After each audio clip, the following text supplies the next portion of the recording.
الحمدللہ کفا وسلام علی عبادہ الذین اصطفیٰ اما بعد۔ محترم ناظرین، پروگرام فضائل رمضان کی اس نشست میں آپ حضرات کا استقبال ہے۔ السلام علیکم ورحمۃ اللہ وبرکاتہ۔ آج کی نشست کا موضوع ہے معذوروں کو روزہ توڑنے کی رخصت۔ اعوذ باللہ من الشیطان الرجیم، بسم اللہ الرحمن الرحیم۔ ومن کان مریضا او علی سفر فعدۃ من ایام اخر رب اشرح لی صدری ویسر لی امری واحلل عقدۃ من لسانی یفقہوا قولی رب زدنی علما سبحانک لا علم لنا الا ما علمتنا انک انت العلیم الحکیم۔ تمام قسم کی تعریفات اللہ وحدہ لا شریک، خالق کائنات، مالک ارض و سما اور مدبر انس و جاں کے لیے ہیں۔ اس کے بعد بے شمار درود و سلام نازل ہو جناب محمد الرسول اللہ صلی اللہ علیہ وسلم پر کہ اللہ رب العالمین نے انہیں رحمت للعالمین بنا کر بھیجا۔ اللہم صلی علی محمد وعلی آل محمد کما صلیت علی ابراہیم وعلی آل ابراہیم انک حمید مجید۔ اللہم بارک علی محمد وعلی آل محمد کما بارکت علی ابراہیم وعلی آل ابراہیم انک حمید مجید۔ ناظرین کرام، اللہ تعالیٰ بڑا مہربان ہے، بڑا شفیق ہے، وہ رحم کرنے والا ہے۔ اس نے اپنی رحمت سے کچھ ایسے لوگوں کے لیے روزہ توڑنے کی رخصت دی ہے جو واقعی اس کے حقدار ہیں۔ اللہ تعالیٰ بندوں کے ساتھ آسانی چاہتا ہے، بندوں کو تکلیف میں ڈالنا نہیں چاہتا۔ اللہ تعالیٰ نے بندوں کو اسی چیز کا مکلف بنایا ہے جس کی وہ طاقت رکھتا ہے۔ آج کی نشست میں ہمیں ان معذوروں کا پتہ لگانا ہے جو واقعی معذور ہیں، تاکہ وہ لوگ جو اپنے آپ کو معذور ثابت کرتے ہیں وہ الگ ہو سکیں، جو خود اپنے آپ کو شرعی عذر والے نہ ہوتے ہوئے بھی اپنے آپ کو معذور کہہ رہے ہیں۔ اللہ تعالیٰ نے ہمارے لیے آسانی فرمائی ہے، تو آئیے غور کرتے چلیں کہ کون سے ایسے لوگ ہیں جو واقعی معذور ہیں، جن کو اللہ تعالیٰ نے رخصت دی ہے کہ وہ بعد میں اپنے روزے پورا کر لیں۔ اگر ان ایام میں وہ ادا نہیں کر سکتے، ان ایام میں وہ اپنے روزے نہیں رکھ سکتے، تو وہ بعد میں اپنے روزے پورا کریں۔ میں نے جو آیت پڑھی ہے وہ آیت سورہ بقرہ سورہ نمبر 2 آیت نمبر 185 ہے۔ وَمَنْ كَانَ مَرِيضًا أَوْ عَلَى سَفَرٍ فَعِدَّةٌ مِّنْ أَيَّامٍ أُخَرَ، اور اگر کوئی مریض ہے، بیمار ہے یا سفر میں ہے تو اس کے لیے رخصت ہے کہ وہ بعد میں پورا کرے۔ اللہ تعالیٰ نے آگے کہا یرید اللہ بکم اليسر ولا یرید بکم العسر، اور اللہ تعالیٰ تم لوگوں کے لیے آسانی چاہتا ہے، تنگی نہیں چاہتا۔ اسی طرح اللہ تعالیٰ نے کہا سورہ بقرہ سورہ نمبر 2 آیت نمبر 184 فمن کان منکم مریضا او علی سفر فعدۃ من ایام اخر، تم میں سے اگر کوئی آدمی بیمار ہے یا سفر میں ہے تو اس کے لیے رخصت ہے کہ وہ بعد میں روزے پورا کرے۔ اب آئیے ذرا تفصیل سے ان چیزوں کا جائزہ لیتے ہیں۔ بیمار 3 طرح کے ہو سکتے ہیں۔ ایک بیماری تو وہ ہے کہ آدمی اگر روزہ رکھنا چاہے تو اسے کوئی تکلیف نہ پہنچے اور اسے کوئی نقصان بھی نہ ہو، انہیں روزہ رکھنے میں کوئی تنگی محسوس بھی نہ ہو، تو ایسی بیماری میں ہم لوگوں کو روزہ رکھنا ضروری ہے۔ بہت سارے لوگ ہیں جو بہانہ بناتے ہیں، جی مجھے تو زکام ہو گیا ہے، مجھے سردی ہو گئی ہے، مجھے کھانسی آ رہی ہے، اس لیے میں روزہ نہیں رکھتا۔ جی نہیں، ایسے لوگوں کے لیے نہیں ہے، بلکہ بیماری کی صورت تو وہ ہے جس کا تذکرہ بھی ہونے والا ہے۔ بیماری تو وہ ہے دوسری بیماری کہ آدمی تکلیف محسوس کرے، روزہ رکھنے میں اسے تکلیف ہو، گرچہ روزہ رکھنے میں نقصان نہ ہو، روزہ رکھنے میں اس کا کوئی نقصان نہ ہو، لیکن وہ خود آدمی اپنے آپ میں تکلیف محسوس کر رہا ہے روزہ رکھنے کے سلسلے میں، تو اس کے لیے اللہ تعالیٰ نے اجازت دی ہے، اسے رخصت دی ہے۔ تو یاد رکھیے، جب بھی کسی چیز میں رخصت ملے تو اس چیز میں ہمیں اجازت ہے کہ ہم اس پر عمل کریں۔ اللہ نے کہا سورہ بقرہ سورہ نمبر 2 آیت نمبر 184 اور سورہ بقرہ سورہ نمبر 2 آیت نمبر 185، اگر کوئی آدمی بیمار ہے اور واقعی میں بیمار ہے تو اس آدمی کے لیے ہے کہ وہ اپنے آپ کو تکلیف میں ڈال کر روزہ نہ رکھے، کیونکہ اسے نقصان پہنچ سکتا ہے۔ اللہ تعالیٰ نے منع کیا ہے وَلَا تَقْتُلُوا أَنفُسَكُمْ إِنَّ اللَّهَ كَانَ بِكُمْ رَحِيمًا، سورہ نساء سورہ نمبر 4 آیت نمبر 29، کہ تم اپنے آپ کو ہلاکت میں نہ ڈالو، اپنے نفس کو قتل نہ کرو، اللہ تعالیٰ تم لوگوں پر رحم فرمانے والا ہے۔ اللہ نے کہا سورہ بقرہ سورہ نمبر 2 آیت نمبر 195 وَلَا تُلْقُوا بِأَيْدِيكُمْ إِلَى التَّهْلُكَةِ وَأَحْسِنُوا إِنَّ اللَّهَ يُحِبُّ الْمُحْسِنِينَ، اور تم اپنے آپ کو ہلاکت کے گڈھے میں مت ڈالو، احسان کرو، اللہ تعالیٰ احسان کرنے والے کو پسند کرتا ہے۔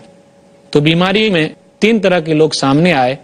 ایک وہ بیماری کہ اس حالت میں اگر ہم روزہ رکھتے ہیں تو تکلیف بھی نہیں ہوتی، نقصان بھی نہیں ہوتا، تو ایسے لوگوں کو چاہیے کہ اس حالت میں روزہ رکھے۔ دوسری شکل وہ بنتی ہے کہ روزہ رکھنے میں ہم کو تکلیف محسوس ہوتی ہے لیکن نقصان نہیں ہوتا، تو اللہ تعالیٰ نے اختیار دیا ہے کہ آدمی رخصت کو اختیار کرے، بعد میں روزہ پورا کرے۔ ایسا نہیں ہے کہ روزہ معاف ہو جائے گا، یہ نہیں ہو سکتا۔ اسی طرح بیماری کی تیسری شکل یہ ہے کہ اگر ہم روزہ رکھتے ہیں تو تکلیف بھی محسوس کرتے ہیں اور روزہ رکھنے کے بعد ہمارا نقصان بھی ہوتا ہے، تو ایسے آدمی کے لیے ضروری ہے کہ وہ بالکل روزہ نہ رکھے، ہرگز روزہ نہ رکھے، بعد میں وہ روزہ پورا کرے۔ اب میں بات کرتا ہوں مسافر کی، کہ اللہ تعالیٰ نے ان لوگوں کو بھی رخصت دی ہے کہ وہ بعد میں اپنے روزے پورا کرے۔ تمام لوگوں کا اتفاق ہے کہ آدمی اگر سفر پہ نکل گیا ہے تو وہ رخصت میں ہے، اس کے لیے رخصت ہے۔ اگر وہ روزے کے مہینے میں سفر پہ ہے تو اللہ تعالیٰ نے اس کو رخصت دی ہے کہ وہ روزے کے ایام بعد میں پورا کر لے۔ یہ بھی رخصت ہے کہ وہ اپنی نماز آدھی پڑھے، چاہے سفر جس طریقے کا بھی ہو، چاہے سفر پیدل کرے، چاہے سفر ٹرین سے کرے، چاہے سفر ہوائی جہاز سے کرے، چاہے سفر آرام دہ ہو یا سفر تکلیف والا ہو، رخصت جو اللہ تعالیٰ نے دی ہے اس کا وہ آدمی استعمال کر سکتا ہے۔ یہاں بھی لوگوں کی 3 شکلیں بنتی ہے۔ پہلے میں یہ بتاتا چلوں کہ سفر کیسا ہونا چاہیے۔ سفر تو وہ ہے جس کو عام صورت میں سفر کہا جاتا ہے، عرف عام میں جس کو سفر کا نام دیا جاتا ہے، وہ سفر واقعی سفر ہونا چاہیے۔ اسی طرح جب آدمی اپنے گھر سے، اپنے علاقے سے دور نکل جائے تو وہ آدمی سفر میں مانا جائے گا۔ اسی طرح آدمی جب سفر پہ جا رہا ہے تو وہ سفر گناہ کے کام کا نہ ہو۔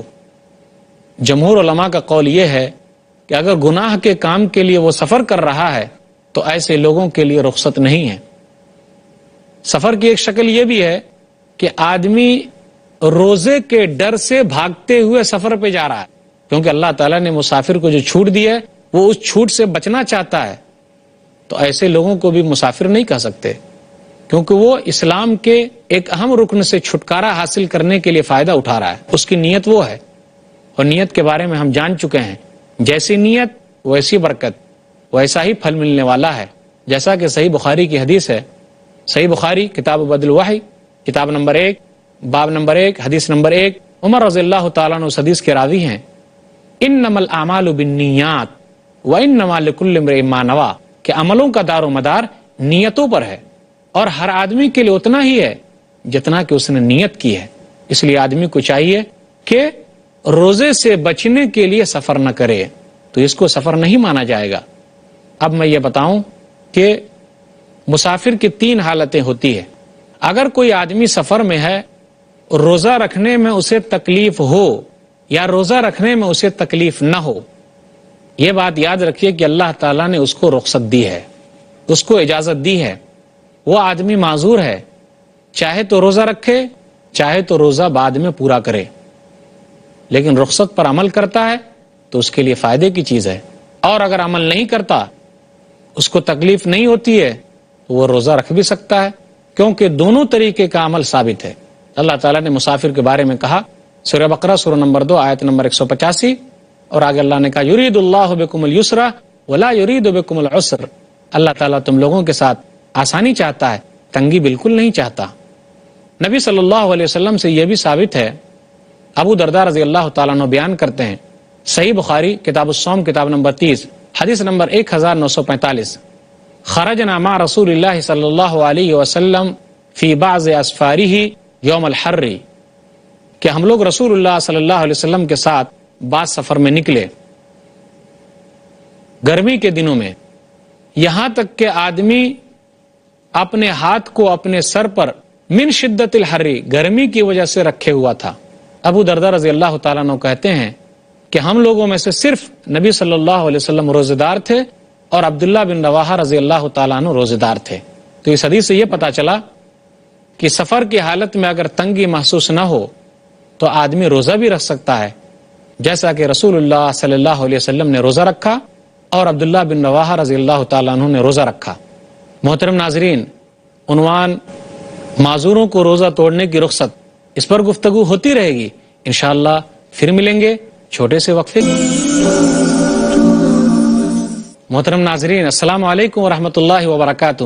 دوبارہ آپ کا استقبال ہے پروگرام فضائل رمضان میں۔ عنوان ہے معذوروں کو روزہ توڑنے کی رخصت، مسافر کی دوسری حالت ہے۔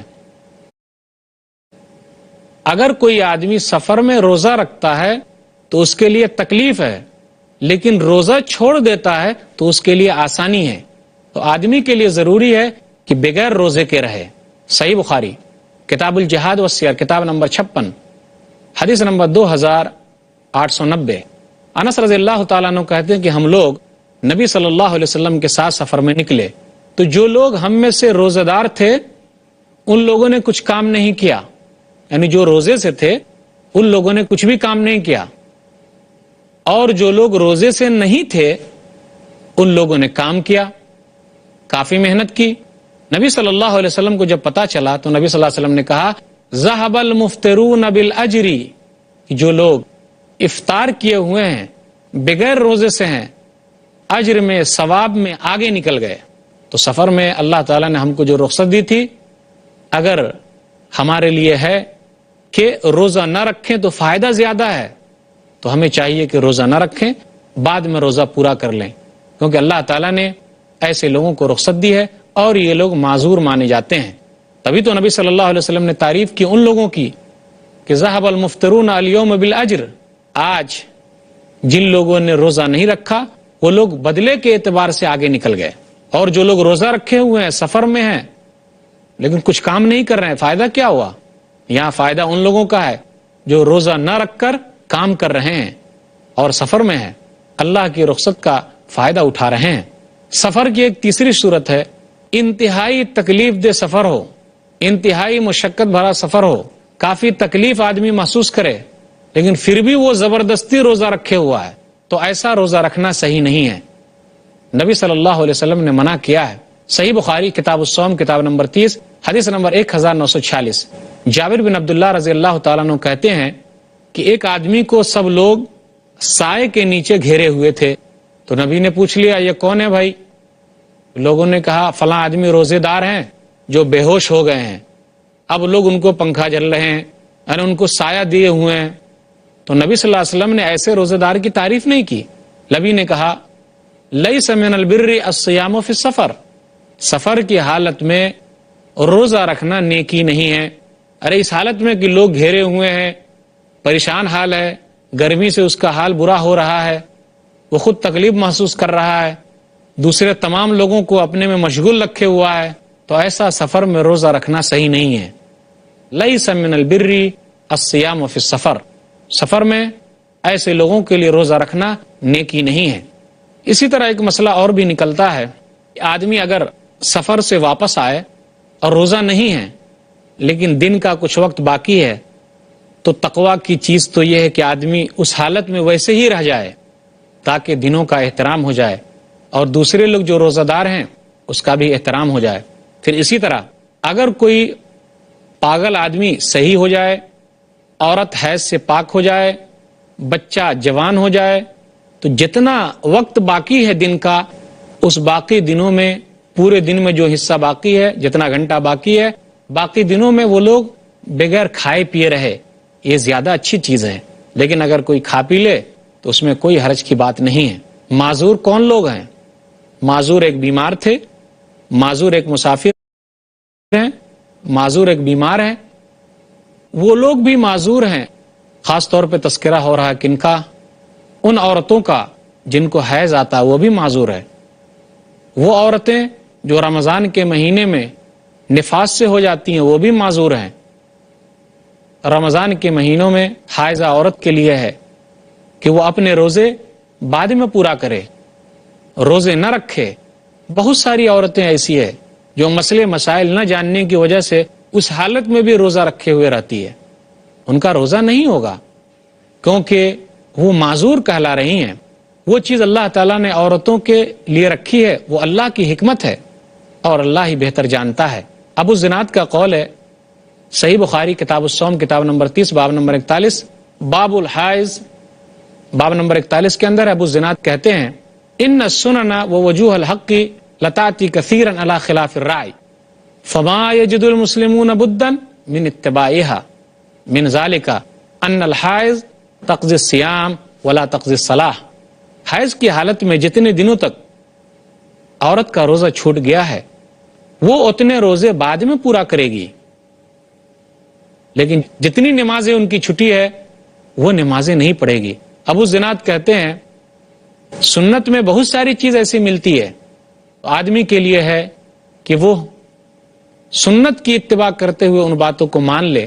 اسی میں سے ہے کہ حائضہ عورت نماز نہیں پڑھے گی لیکن روزے پورا کرے گی، تو وہ معذور کہلائی۔ رمضان کے دنوں میں اللہ تعالیٰ نے ان کو رخصت دی ہے تو انہیں گھبرانا نہیں چاہیے، اللہ سے شکوے شکایت نہیں کرنی چاہیے۔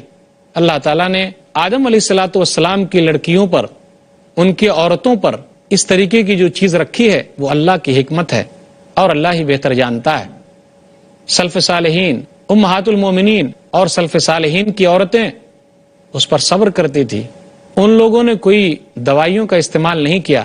یہ الگ بات ہے کہ بعض علماء نے حیض کو روکنے والی دوا کے استعمال کی اجازت دی ہے، لیکن اس سے اس کا نقصان ہو تو ایسی دواؤں کا استعمال نہیں کرنا چاہیے۔ کس صورت میں اجازت دی ہے؟ جیسے حج کے ایام ہیں یا روزے کے یہ ایام ہیں، لیکن اگر اس کے نقصانات ہیں تو عورتوں کو چاہیے اس پر استعمال نہ کرے، بلکہ اللہ تعالیٰ کی رخصت پر عمل کرے کہ اللہ تعالیٰ نے ان کو جو رخصت دی ہے کہ بعد میں پورا کرے تو اس پر وہ عمل کر لے، اس رخصت کو قبول کرے، وہ بھی معذور کہلا رہی ہے۔ شعبان کے مہینے تک ان کے لیے رخصت ہے کہ وہ اس درمیان جب بھی چاہے اپنے چھوٹے ہوئے روزے کو پورا کرے۔ ماں عائشہ رضی اللہ تعالیٰ عنہ کہتی ہیں، صحیح بخاری کتاب الصوم کتاب نمبر 30 باب نمبر 40 متی یقضی قضاء رمضان حدیث نمبر 1950 کان یکون علی الصوم من رمضان فما استطیع ان اقضیہ الا فی شعبان، کہ ہم پر رمضان کے روزے چھوٹے ہوئے تھے تو ہم لوگ شعبان میں پورا کر لیتے تھے۔ ان لوگوں نے شکوے شکایت نہیں کی کہ آخر اللہ تعالیٰ نے ہم لوگوں کو اس نیکی سے کیوں محروم کر دیا۔ اللہ کی تقدیر پر راضی رہنا یہ اہم ہے۔ اسی طرح اللہ تعالیٰ نے ان لوگوں کو بھی رخصت دی ہے کہ وہ بعد میں روزہ پورا کرے۔ جو لوگ عاجز لوگ ہیں یا پھر اس کی وہ لوگ قضا کر دے یا پھر وہ لوگ اس کے بدلے فدیہ دے دے، ایسے بوڑھے لوگ، ایسی بوڑھی عورتیں اب ان کے اندر طاقت نہیں رہی کہ وہ لوگ روزہ رکھ سکیں، تو ایسے لوگوں کو اللہ تعالیٰ نے رخصت دی ہے کہ وہ اس کے بدلے ایک مسکین کو نصف سا 1.25 کلو کے برابر کھانا کھلا دے۔ عبداللہ بن عباس رضی اللہ تعالیٰ عنہ کہتے ہیں، مستدرک حاکم کتاب الصوم کتاب نمبر 15 حدیث نمبر 1607 رخص للشیخ الکبیر ان یفطر ویطعم عن کل یوم مسکینا، کہ اللہ تعالیٰ نے بوڑھے آدمی کے لیے، وہ بوڑھے آدمی جو واقعی بوڑھے ہو چکے ہیں، اب ان کے اندر روزہ رکھنے کی طاقت نہیں ہے، تو اللہ تعالیٰ نے رخصت دی ہے کہ وہ روزہ نہ رکھیں اور اس کے بدلے ایک مسکین کو کھانا کھلا دے۔ عبداللہ بن عباس رضی اللہ تعالیٰ عنہ ایک آیت کی تفسیر بیان کرتے ہوئے یہ کہتے ہیں، وہ آیت ہے سورہ بقرہ سورہ نمبر 2 آیت نمبر 184 وَعَلَى الَّذِينَ يُطِيقُونَهُ فِدْيَةٌ طَعَامُ مِسْكِينٍ۔ اس آیت میں ایک جملہ ہے، اس کا مطلب وہ یہ بتلاتے ہیں، یطیقونہ، وہ کہتے ہیں یتجشمونہ، کہ وہ لوگ جو روزہ رکھنے میں انتہائی مشقت برداشت کرتے ہیں، تکلیف برداشت کرتے ہیں، تو ان کے لیے ہے کہ اس کے بدلے وہ لوگ فدیہ دے دے۔ وہ یہ آیت کی تفسیر بیان کرتے ہوئے کہتے ہیں، صحیح بخاری کتاب التفسیر کتاب نمبر 65 حدیث نمبر 4505 هو الشیخ الکبیر والمرأة الکبیرۃ لا یستطیعان ان یصوما، بوڑھا آدمی اور بوڑھی عورت کہ وہ دونوں روزہ رکھنے کی طاقت نہیں رکھتے، فعلیہما، تو ان دونوں کے اوپر ہے، ان یطعما عن کل یوم مسکینا، کہ وہ لوگ ایک مسکین کو اس دن کے بدلے کھانا کھلا دے۔ انس بن مالک رضی اللہ تعالیٰ نے جب بوڑھے ہو گئے تو ان کا واقعہ آتا ہے صحیح بخاری کتاب التفسیر کتاب نمبر 65 باب نمبر 25 میں، کہ انہوں نے سال یا 2 سال تک گوشت اور اچھا کھانا غریبوں اور مسکینوں کو کھلایا، اور وہ خود بغیر روزے سے تھے۔ تو ایسے بوڑھے لوگوں کے لیے جو انتہائی حالت میں پہنچ گئے ہوں، اللہ تعالیٰ نے رخصت دی ہے کہ وہ ایک مسکین کو کھلائے اور وہ روزہ نہ رہے۔ اسی طرح وہ بیمار آدمی کے لیے بھی رخصت ہے جو آدمی اس بیماری میں پہنچ گیا ہے جس بیماری میں اب بچنے کی کوئی امید نہیں ہے، جیسے کینسر کا مریض ہے، کوئی اور مریض ہے، تو اللہ تعالیٰ نے ایسے لوگوں کے لیے بھی رخصت دی ہے کہ وہ آدمی مسکین کو کھانا کھلائے اور وہ روزہ نہ رکھے۔ کھانا کھلانے کا مطلب کیا؟ اس کے سحری کا انتظام کیا جائے اور اس کے افطاری کا انتظام کیا جائے۔ ہر دن سحری کا انتظام کر دیا جائے، ہر دن افطاری کا انتظام کیا جائے، اور وہ خود آدمی روزہ نہ رہے۔ ان کے لیے بھی رخصت ہے جو آدمی پاگل ہیں، جب تک اس کے اندر ہوش نہ آ جائے، عقل نہ آ جائے، اس وقت تک اس پر روزے کا حکم لاگو نہیں ہوگا۔ اگر کوئی آدمی بے ہوش ہے، علماء نے کہا کہ اگر وہ 3 دن تک بے ہوش ہے، اس کو دوا پلا کر بے ہوش کیا گیا ہے، وہ آدمی سونے والا مانا جائے گا، لیکن اگر 3 دن کے بعد بھی وہ بے ہوش رہتا ہے تو اس آدمی کو حکم میں چلا جائے گا جس کے اندر عقل نہیں ہے، تو اب وہ روزے کی قضا نہیں کر سکتا۔ لیکن 3 دن تک وہ بے ہوش رہا، اس کے بعد ہوش میں آ گیا، تو ابھی اس کے لیے رخصت ہے، بعد میں اس کو وہ قضا کر لے۔ اسی طرح اللہ تعالیٰ نے اس عورت کو بھی رخصت دی ہے، وہ معذور کہلاتی ہیں جس کے پیٹ میں بچہ ہے اور وہ تکلیف محسوس کرتی ہیں، روزہ رکھنے کی طاقت نہیں رکھتی، تو بعد میں پورا کرے۔ اسی طرح وہ عورت جو اپنے بچے کو دودھ پلا رہی ہے اور دودھ پلانے میں وہ تکلیف محسوس کرتی ہے، تو ایسی عورتوں کے لیے بھی ہے کہ وہ بعد میں روزہ رکھے، ابھی روزہ نہ رکھے۔ نبی صلی اللہ علیہ وسلم کی ایک حدیث ہے، سنن نسائی کتاب الصیام کتاب نمبر 22 حدیث نمبر 2317۔ انس بن مالک رضی اللہ تعالیٰ عنہ کہتے ہیں کہ نبی صلی اللہ علیہ وسلم نے کہا کہ اللہ تعالیٰ نے مسافر سے روزے کو اور آدھی نماز کو کم کر دیا ہے، یعنی سفر کی حالت میں آدمی آدھی نماز ہی پڑھے گا۔ وعن الحبلى والمرضع، اور اللہ تعالیٰ نے حاملہ عورت اور دودھ پلانے والی عورت کے لیے بھی رخصت دی ہے، یہ بعد میں روزہ پورا کرے۔ اسی طرح وہ آدمی بھی معذور کہلائے گا جو کسی مجبوری، انتہائی مجبوری کے تحت اپنا روزہ توڑ دیتا ہے۔ مثال کے طور پر کسی کی جان بچانی ہے، تو جان بچانے کے لیے اگر اسے روزہ توڑنا پڑے، وہاں تک نوبت پہنچ جاتی ہے، تو اس آدمی کو چاہیے کہ روزہ توڑ کر اس آدمی کو اپنا خون دے تاکہ اس کی جان بچ سکے۔ اسی طرح جو لوگ آگ بجھانے والے جگہوں پر کام کرتے ہیں، ان لوگوں کے لیے نہیں ہے کہ روزہ وہ توڑ دیں، لیکن انتہائی تکلیف محسوس کرتے ہیں، آگ بجھانے میں وہ لگے ہوئے ہیں اور وہ انتہائی تکلیف محسوس کرتے ہیں، تو اس کے لیے ضروری ہے کہ روزہ توڑ لے، بعد میں روزہ پورا کر لے۔ تو میں نے چند معذوروں کا تذکرہ کیا اس نشست میں۔ پہلے یہ کہا کہ اللہ نے بیمار کو رخصت دی ہے، مسافر کو رخصت دی ہے، عاجز کو رخصت دی ہے، اللہ تعالیٰ نے حائضہ عورت کو، نفاس والی عورت کو رخصت دی ہے، اللہ تعالیٰ نے اس عورت کو بھی رخصت دی ہے جو حاملہ ہے، جس کے پیٹ میں بچہ ہے، اس عورت کو بھی اللہ نے رخصت دی ہے جو اپنے بچے کو دودھ پلا رہی ہے۔ اسی طرح اس آدمی کو بھی رخصت ہے جو انتہائی تکلیف کی حالت میں کسی کی جان بچانے کے لیے اپنا روزہ توڑتا ہے لیکن بعد میں پورا کرے۔ یہ چند باتیں تھی جو میں نے آپ کے سامنے رکھی تاکہ معذور لوگ اس سے فائدہ اٹھائیں اور جو اپنی طرف سے معذور بنے ہیں وہ بچ کے رہیں۔ اللہ تعالیٰ سے دعا ہے کہ اللہ تعالیٰ ہم لوگوں کو کتاب و سنت پر چلنے کی توفیق دے، آمین۔ وآخر دعوانا الحمدللہ رب العالمین، وصلی اللہ علی نبینا محمد وآلہ وصحبہ اجمعین، والسلام علیکم ورحمۃ اللہ وبرکاتہ۔